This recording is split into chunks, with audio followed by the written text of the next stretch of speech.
એટલે ડાબી ચલે જાય પણ આપણે જાણે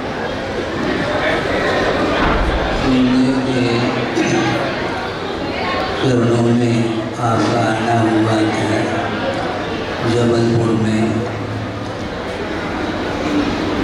संघ भी साथ में था और गुरुदेव ने जो भी आपके लिए निर्देशन समझ लो या मार्गदर्शन समझ लो, उनके वाणी को सुनने का अवसर मिला था। और आज भी आपके भाव हुए हैं यहाँ तक आने का, और आपने अपने ढंग से जो भी गुणगान व्यक्त किए हैं वो गुरुदेव को स्मरण करते हुए ही आपने विचार व्यक्त किए हैं।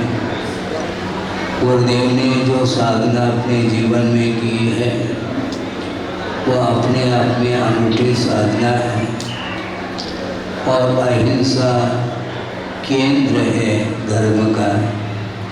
अहिंसा ये विश्व धर्म माना जाता है। पशु पक्षी आदि हैं और भी जो मनुष्य जीवन में वो जीवन जी रहे हैं, उनके प्रति भी हार्दिक भावना रहती है कि किसी भी प्रकार से अपने मन से, वचन से और काया के माध्यम से किसी को पीड़ा का अनुभव न हो, इस प्रकार की करते हुए विश्व के लिए जो प्रकाश दे करके गए हैं एक प्रकार से शरीर की अपेक्षा से कहा जा रहा है, किंतु भावों की अपेक्षा से प्रत्येक व्यक्ति के हृदय में गुरुवर आचार्य श्री विद्यासागर जी महाराज विराजमान हैं और उनको स्मरण करते हुए शेष जीवन को ले एक उज्ज्वल परिणाम रखते हुए जीवन व्यतीत करने का मार्गदर्शन उन्होंने पूरे संघ के लिए दिया है, पूरे समाज के लिए दिया है। और जो भी और भी अनुयायी हैं वो भी उनके चरणों में आते थे और उनके लिए भी उनका यही कहना रहा कि वस्तुतः धर्म और किसका नाम है।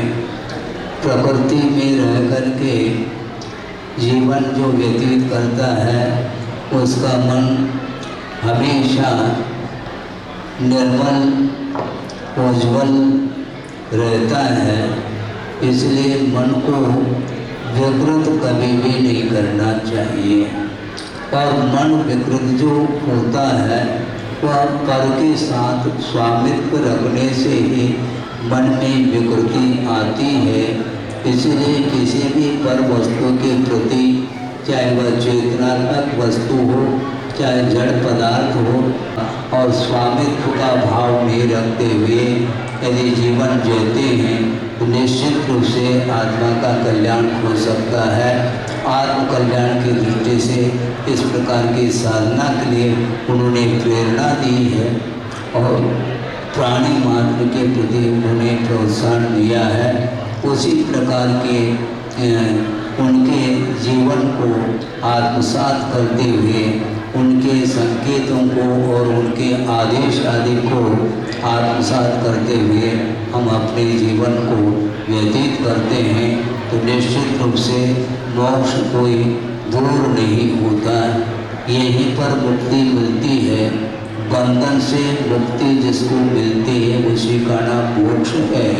और रागादिक भावों से जो कर्म का बंधन होता है उस बंधन के कारण ही आत्मा परतंत्रता का अनुभव करती है।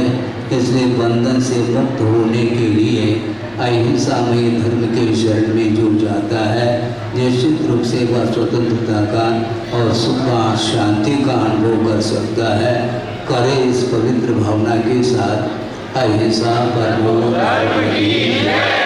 परम पूजा आचार्य गुरु श्री विद्यासागर जी महाराज।